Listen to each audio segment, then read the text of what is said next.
take it from a hosting angle then. We have, I have to say, almost every one of our conversations that we have, both from a sales perspective and then as it pertains to, I guess, our SEs or solutions engineers, yeah, a lot of it is around that return on investments. The decision makers with their fingers on the purse strings are tired of that recurring capital expenditure every few years. Look, it's economic times, they stink.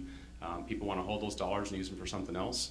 And right now, we're having those conversations much more frequently, that they want a predictable operating expense month after month, and they know exactly what to expect. Those conversations, I will tell you right now, are probably 80 to 90% of the calls and interactions we have. That is right out of the gates. They want to understand how to do a lot more with a lot less. And hey, look, we're in a great spot to be able to take that, but you can absolutely see the landscape that people are, all you hardware vendors, close your ears, but they're kind of tired of hearing that to a certain extent. They want something that's much more predictable month after month. So that is a regular conversation. Can you say that again?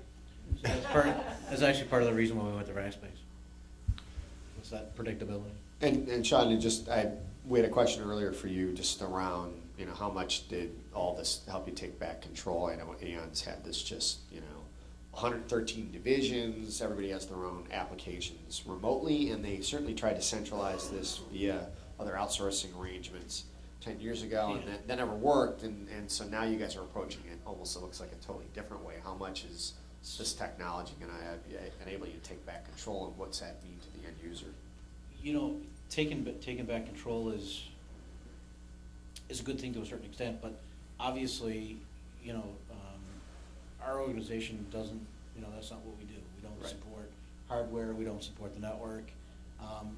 Our biggest niche in our organization is to ensure and enable the people that are actually out in the marketplace making the dollars, enable them, give them the tools to do what they need to do. And for us, we hear and identify what those requirements are, and then we go around and talk to the Rackspaces and the RKONs and say, hey, what are our options? What can we do here? And that's kind of where we kind of fit into the overall picture.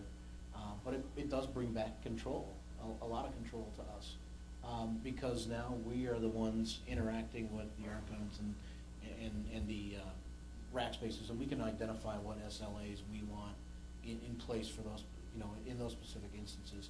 But it does bring back a lot of control to our organization. Is there any last question? Take one more. John's got one.